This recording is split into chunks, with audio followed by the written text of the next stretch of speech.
Nicholas Haysom is a distinguished lawyer who served as President Nelson Mandela's legal advisor and was closely associated with the drafting of the South African Constitution. He has also advised on several constitutional processes in East and Central Africa, South and Southeast Asia, and he was the head of the United Nations mission in Iraq, advising on the Iraqi constitutional process. It's a pleasure to talk with you, Professor Haysom. Professor Haysom, you were closely associated with the drafting of the South African Constitution. What do you see as the features that you were most proud of in the South African Constitution? I think all constitutions address a country's history, and I think the South African one was really concerned, even insistent, on establishing, above all else, a new paradigm for the treatment of citizens, one based essentially on equality of citizenship. And I think the process of drafting that constitution committed itself to echoing that call. Citizens will now be treated equally. There will no longer be racial discrimination. But in doing so went, I think, further than most constitutions in entrenching a democratic, essentially a liberal democratic model, but one which pushed the parameters both around human rights, and when I say human rights, I think we pushed the boundaries both in the formulation of human rights, of each human right, to give it then the deepest contemporary reach and fullest breadth of the individual rights, but also in the range of rights which were covered. I think the South African constitution-making experience was one which was very rich and very cerebral, and it really marks it out from others without being immodest. It took place in a context in which there really was an attempt to make the best constitution possible, to take the most recent constitutional technologies, to learn the lessons, to canvass comparative experience, and to try and come up with what we thought was the best product. It's a lesson which I've tried to, not a lesson, it's an experience I've tried to share with others, to build up an excitement about the project of building a new social contract between all the citizens, of overcoming past divisions by creating the best possible terms of that contract. Do you think that the South African Constitution had too many aspirations, far more than it could actually deliver on? No, I mean, I think that the South African Constitution really did set out to look at everything that a constitution could do and to try and frame it in that single document. I'm not sure there's much in the Constitution that I would rewrite now, and I wouldn't want to lower people's expectations. It's true that even among South Africans, there were critics of the Constitution who feel it was too elaborate, it promised too much, but if you had to pull out any particular angle, I'm not sure that it did. I think there are some parts of it which are even ahead of its own time, and that will really come into their own only in the fullness of time. The South African Constitution was presented as a very participatory constitution. But was it truly so, or was it really an elite pact that was validated through participation? Well, I think it enjoyed the benefit of having an enormously popular liberation movement take the lead in it, and then having taken that lead, go the extra mile to ensure that all the elements outside its own umbrella were also brought in. And I think, quite frankly, from both sides, it's the National Party side and the ANC side, and the process was, although broadly participatory, was really characterized by the leadership of the two principal parties. There was an early recognition that they wanted everybody inside the tent, a recognition that if people were left outside the tent, that they would be disruptive and spoilers. And in South Africa, there was that possibility. So inclusivity was an imperative, not an ideal adopted sort of in a vacuum. I think in South Africa, when we talk about a healthy process, we talk about inclusivity, which means really bringing in the leaders from a very broad range, the broadest possible spectrum, and allowing them to play a meaningful role in the constitution-making process, which also means allowing them to see the parts that they've shaped, to have their own particular aspirations reflected in the text. Which is why when the South African Constitution is adopted in Parliament, it's adopted by 99%. If there is a particular character to that constitution-making process, it is that it was adopted and formulated through a democratically elected Congress. There are some who would want to see constitution-making go broader than the elected legislature. In South Africa, of course, the elected legislature acted simultaneously as an interim legislature and as the constitution-making body. And I've seen processes, and I wouldn't diminish them for wanting to include unelected elements, but South Africa primarily put its focus on having elected representatives, and it did so for a reason, because I think people had been disenfranchised for decades, centuries, and they wanted to see their elected representatives participate and shape that document, rather than unelected civil society. And that really has an important principle in it, which is that it's not just the range of views which go into the product, it's the weight given to majoritarian or very significant parties. And parties which dispense with a forum which gives weight to democratically elected parties tend to equalize all representatives and all civil society organs as each having an equal legitimacy and weight. And I'm not sure that that's always right, and it certainly wouldn't have been right for South Africa at that time. South Africa is very proud of its constitutional process, but one tends to forget the amount of violence that accompanied the peace negotiations and the constitutional processes. Do you think that it's worth opening up a process when it encourages such a high degree of political violence? I think we sometimes forget just how violent the South African process was. Not even violent, how insecure we were going through it. It was a real roller coaster. And the early days in particular were characterized by political upheaval and crisis, withdrawal of parties from the negotiations, breakdowns in the negotiations. And it was really only when the parties developed some clarity on exactly how that constitution will be written that a far more collaborative and smooth process evolves. And if I can just mention there that I think the early days and the more violent the period characterized by violence was also a period characterized by lack of clarity on what the process would be for adopting the Constitution. And there were two, in a sense, principal political currents.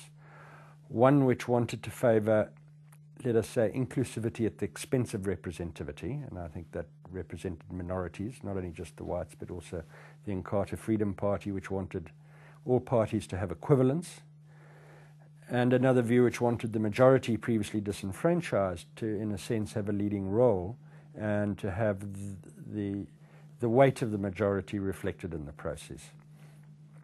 And those are both laudable. They both have to be accommodated. Constitutions are not just for the majority. But they cannot be to cater just for minorities.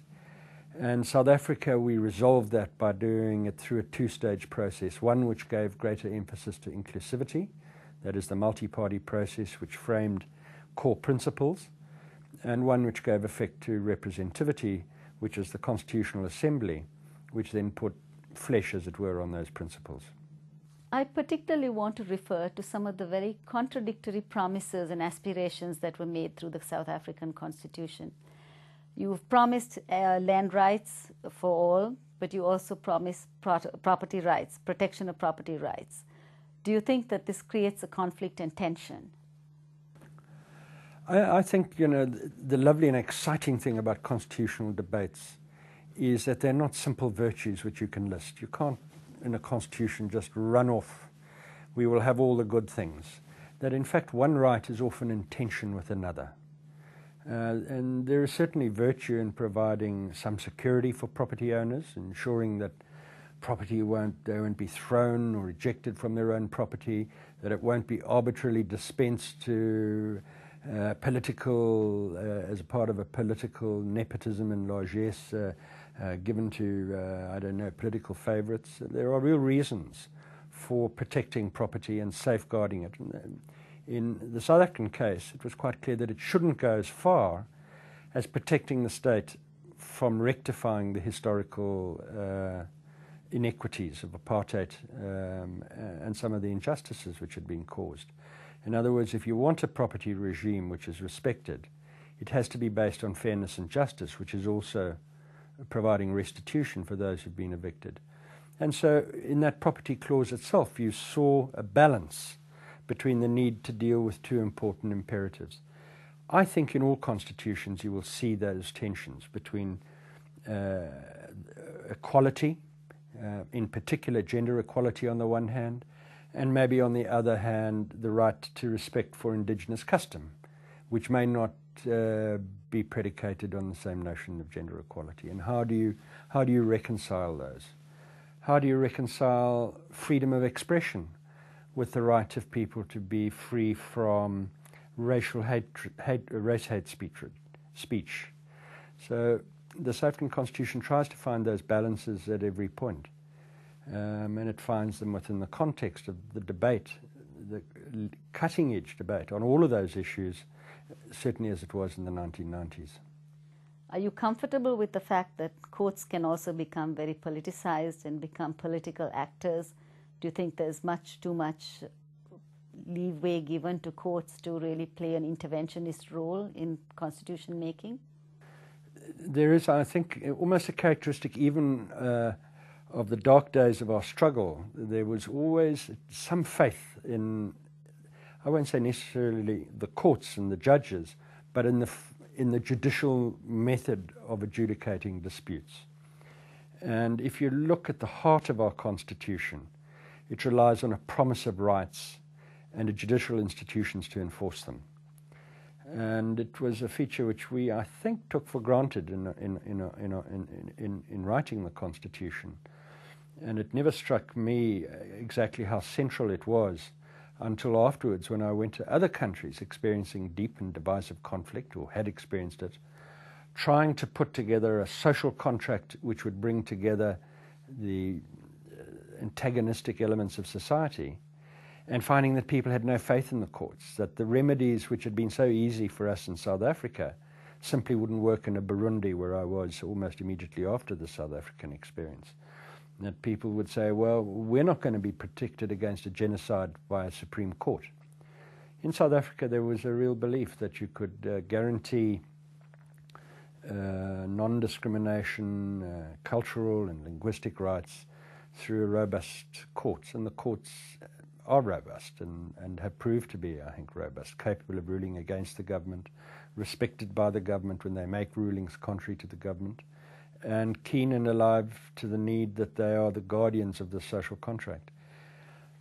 Many of the countries which I've worked since then simply don't have legal institutions capable of enforcing, of playing that role. Well, South Africa made great efforts to create a rainbow coalition government during the transition from apartheid rule. But is this sustainable? Do you think that you will be able to keep this decade, 2 decades from now?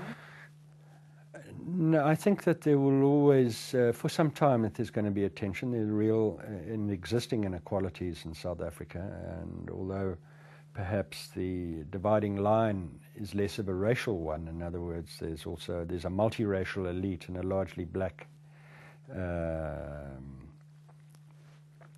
disadvantaged class who struggle for jobs and that until that finally is resolved, if it's ever finally resolved. And South Africa's not a magical country. It's got to find a formula for resolving those.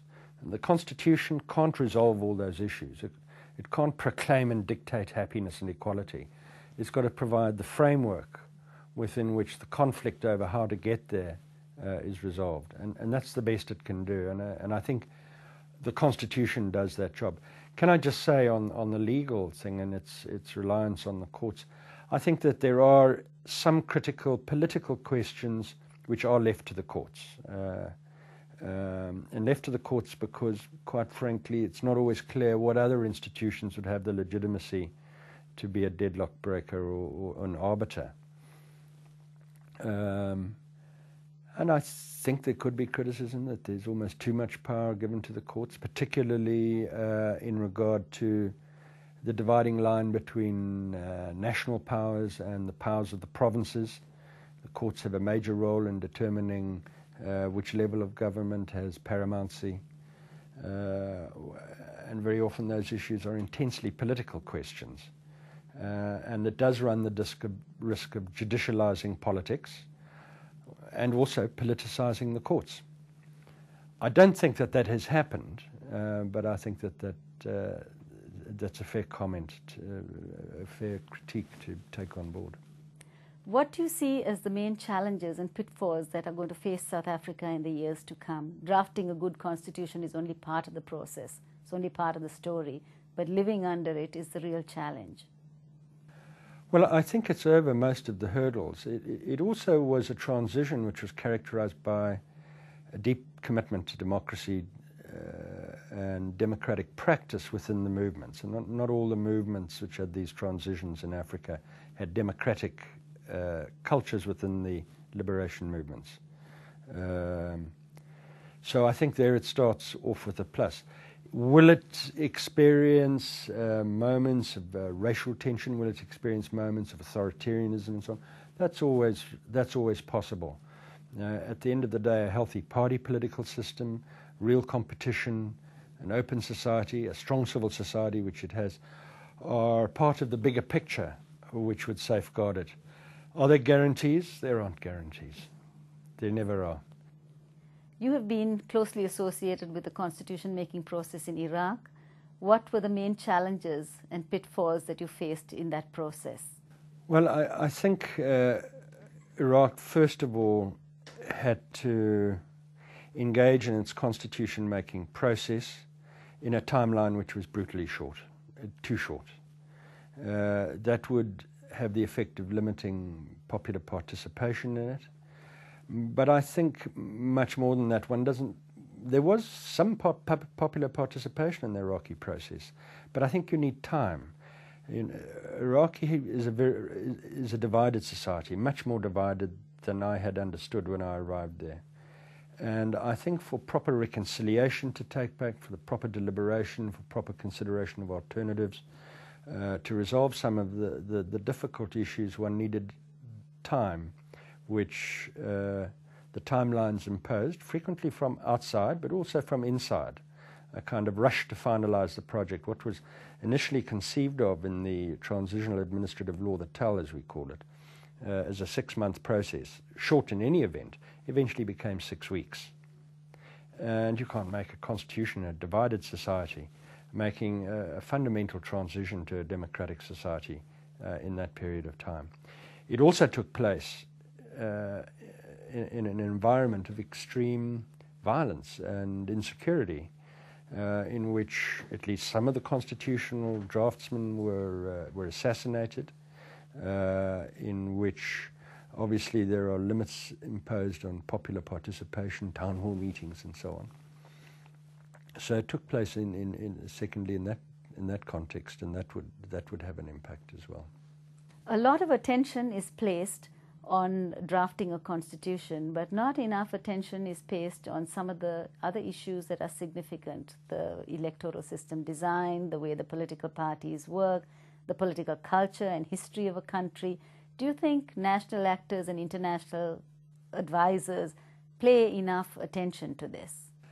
I think increasingly there's a recognition that process is important. If you had to look at constitution making over the last 100 years, you can see its shift away from a process in which clever men simply draft a wise man's constitution, or a constitution which meets current imperatives, and there may not even be a referendum, and just be adopted or imposed, particularly in the 50s and the post-colonial period. There's now a recognition that constitutions are not just declarations of sovereignty, the typical post-colonial constitution.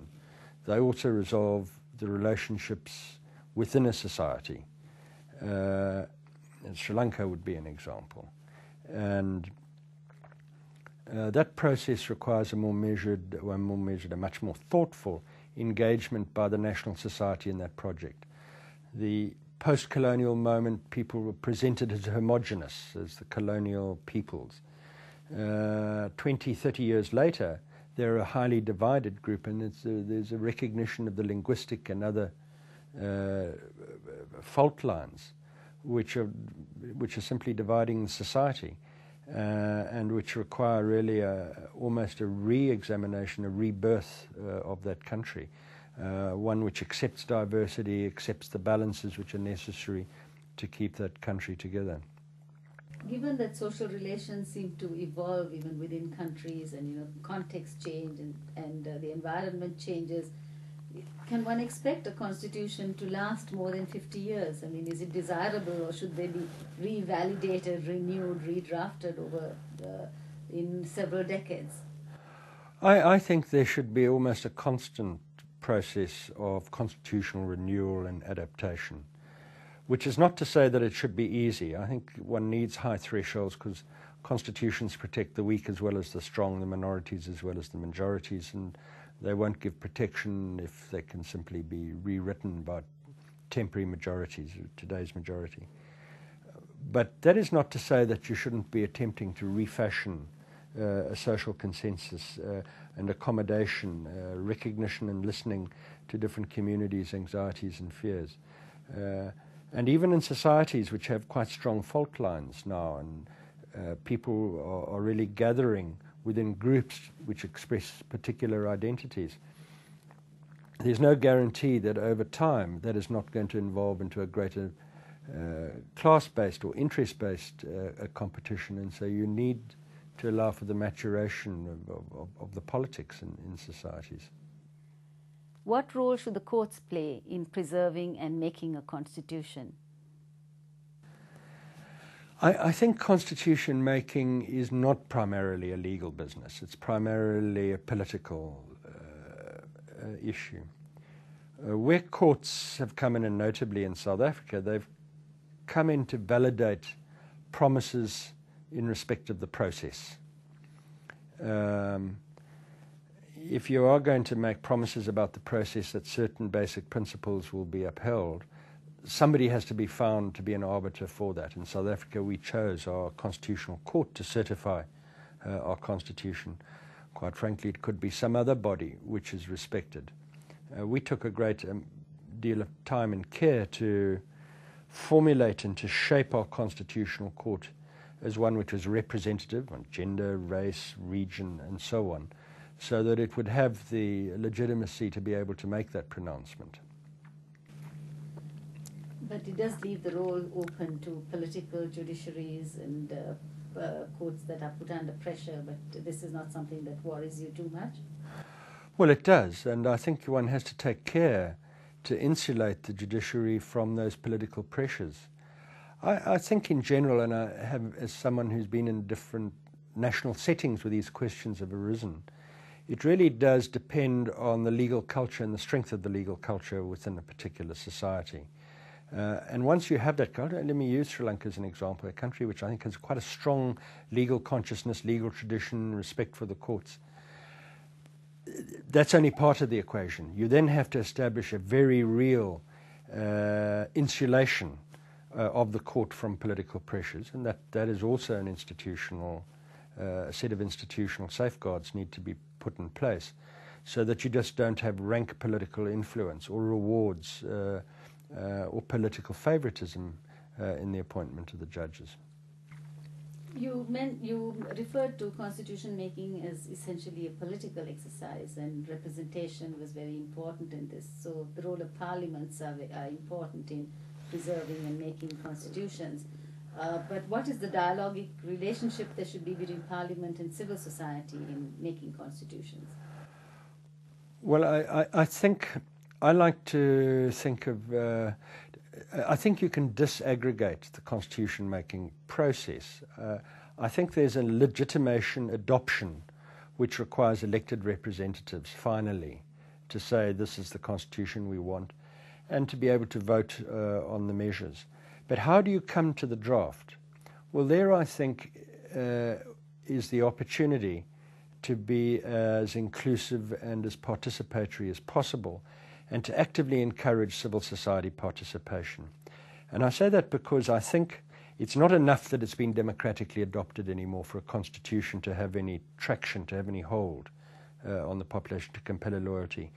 If you can find a process in which people genuinely believe that their demands, their anxieties have been addressed, that it talks to them in their own language, it speaks to their concerns, that they have helped make the Constitution, then obviously the constitutional product is more likely to hold the loyalty of the populace at large.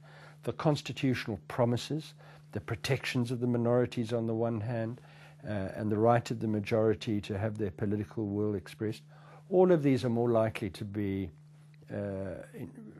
properly respected and sustained if people feel that they participated. It's a product of their own efforts. Now, how do you do that? It's not enough to allow Parliament to draft a constitution and to pass it. And I also don't believe that referendums are enough. I think referendums are a very blunt instrument for popular participation in constitution making. A referendum typically puts before a population 300 or 400 propositions and says take it all or leave it all. And so a much more nuanced approach to participation would really structure a process which brings in consultations with people, town hall gatherings.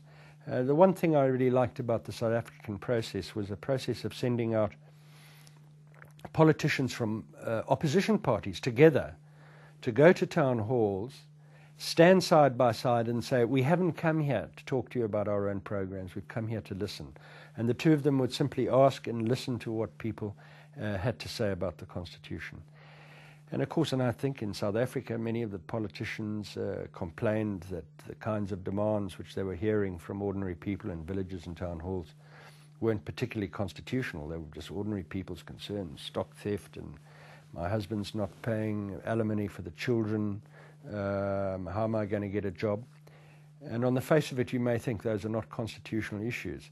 But they all talk to some aspect of the Constitution, whether it's equality of treatment, whether it's responsiveness of government, and so on. And I think a process which encourages ordinary people to speak, and then having spoken, feeds back to them what they have said by providing some or other summary of all the inputs which have been made, is more likely. It's not a guarantee. It's more likely to make people feel that they have a process which is listening and listening to them, which has heard them, and hopefully addressed what their concerns are. Of course, when you read a constitution and it's got a page and a half about how you elect the speaker and what happens if there's a tie, it doesn't normally appeal to the ordinary man in the street. But I think that's why charters of rights, for example, which address issues like access to food and education and so on, can go some way in making people feel that the Constitution is a people's charter and not just a politician's document. And just to bear in mind that constitutions don't protect politicians' rights, they protect ordinary people's rights. And when they're subverted, either by the politicians themselves or threatened from outside, it's ordinary people who defend the Constitution. It's not the politicians who man the barricades, it's ordinary people who are going to be called upon to prevent the subversion of the constitutional values which and they won't do it if they don't feel that they've been involved in it, they don't own it. You know, constitutions have largely been the work of old boys networks and clubs. Not many of them really include women into the constitution-making process or really protect their rights. Have you got any experiences that you can speak of that have been different? Well, I think the South African one was certainly a positive one. In the first instance, the political party set a rule for participation in the multi-party Congress, which drafted the framework as well as the first constitution. They set a rule that every party had to be 50% represented by women, and not just as advisors, in the front desk 50% voting delegates.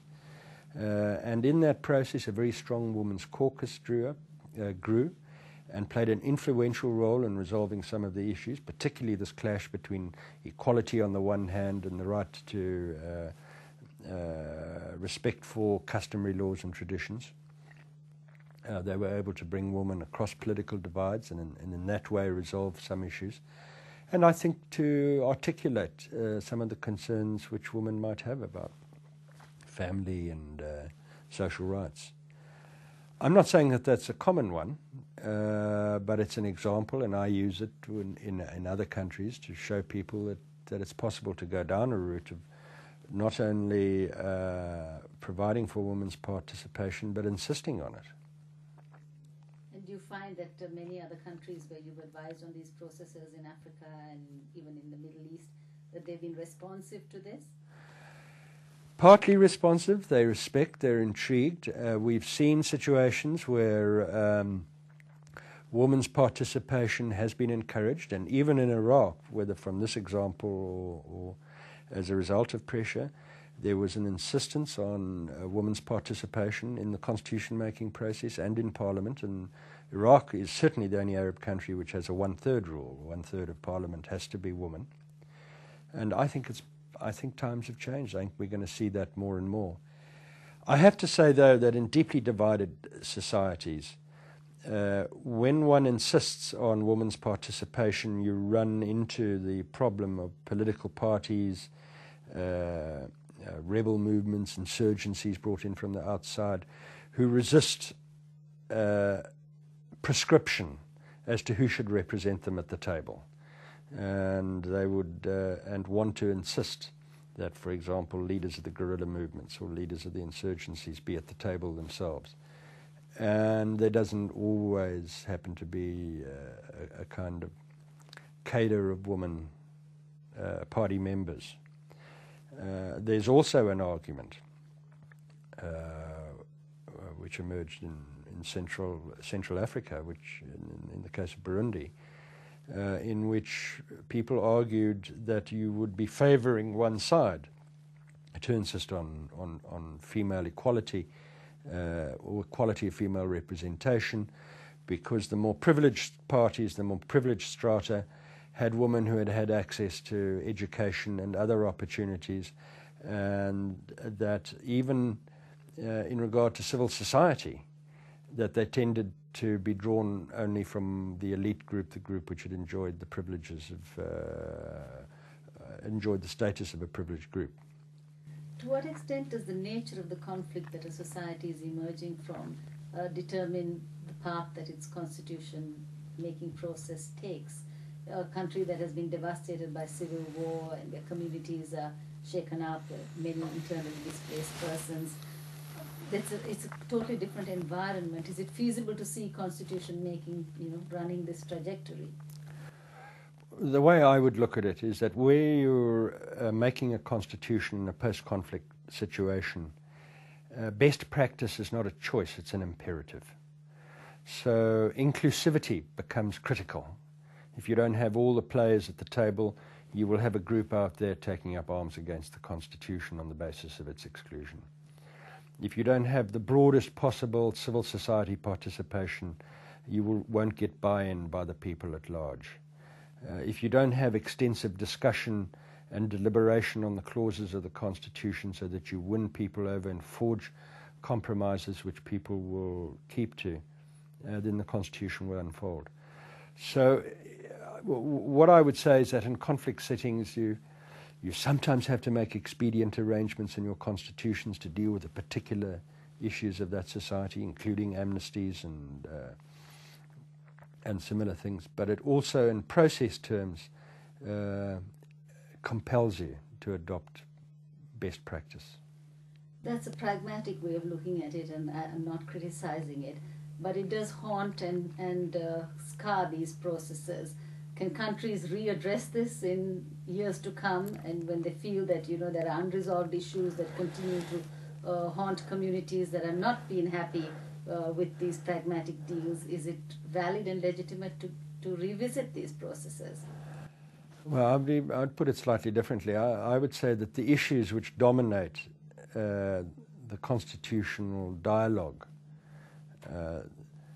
the terms of the deal which communities need to make with each other in the immediate post-conflict setting, are not necessarily the long-term issues which face the society at large. And it may be that after a period of time you need to reinvestigate the logic, to look at some of the other issues which were simply not on the agenda, the environment, or effective forms of including more marginalized groups which are not at the table because they're not part of the armed conflict.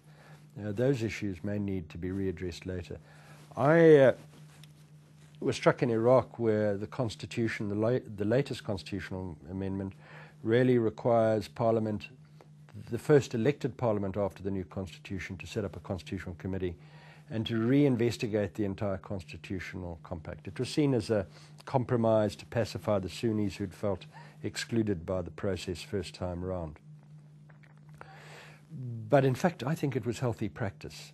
It allows you to take a step back, to question some of the provisions. There were clearly issues, I think, which had been forged as a compromise, which on reconsideration needed re-examination. So I'm a believer in constant constitutional review, without a notion that the social contract on which you've basically re-established your new national unity is somehow susceptible to being torn up, is not a real commitment. But the notion that you need to sort of re-look at the issues which the country faces can be healthy. It can be a nation-building moment. And I think in many of the post-conflict societies, the real danger that constitution-making poses is that it's a very divisive exercise. It really is part of an exercise in which communities retreat into themselves, articulate their demands as demands against other communities so that they can lay claim on the constitutional negotiating table. And that process of surfacing your identity needs, your specific differences, is very divisive. And some societies literally tear themselves apart in the constitution-making process. So it needs to be accompanied by also a nation-building moment, a nation-building dimension. And that's why I think you need time to do it. You need to articulate that which unites you, not only that which divides you. You need to articulate your common aspirations. You need to recognize in the document that you share a common destiny. And it's finding a way of balancing those two dimensions that's critical. On the one hand, you refer to constitutions as being nation-building movements. It's also been described as an autobiography of a nation. But increasingly, constitutions are being influenced by international actors in the international community. How do you balance national autonomy with international diktats? Well, I think the bottom line is to go back to where I started, which is ownership, national ownership of the Constitution, and that's a prerequisite. National ownership of the Constitution is not a cry for kind of what I call national particularity. We don't have to follow what they did there because we are so different, we must find our own solution. And usually those arguments are used for some of the most backward positions. We don't want to have women's equality imposed upon us. It's a Western foreign idea. If you ask women, they don't share that view. You even hear democracy is a Western idea until you ask the ordinary people, and they say, no, it's certainly not a Western idea. It didn't start in the West, and I don't think it should be abandoned and relegated to a culturally specific value. I think, so as a platform, the basics is that it's nationally owned. I think that responsibility of creating this compact really compels you to look around, to see what works and what doesn't work. And you'd be surprised, almost every country is looking at problems which other countries in similar positions have looked at. Even problems which countries in very different circumstances have had to look at. It gives you an opportunity to look at how people have blundered. It gives you an opportunity to draw as I said right at the outset, on the latest constitutional technologies. Now you can, as it were, foreclose on that opportunity or abandon that opportunity, or you can seize it. We certainly seized it in South Africa. We were shameless in taking what we thought was an exciting new way of doing things from wherever. Americas, India, Europe, Namibia, other parts of Africa, trying to find ways of using local custom and customary institutions in strengthening democracy and so on. And thus to make it truly a project which a country can be proud of because you've taken the best available. And that's my approach to it. You have that opportunity.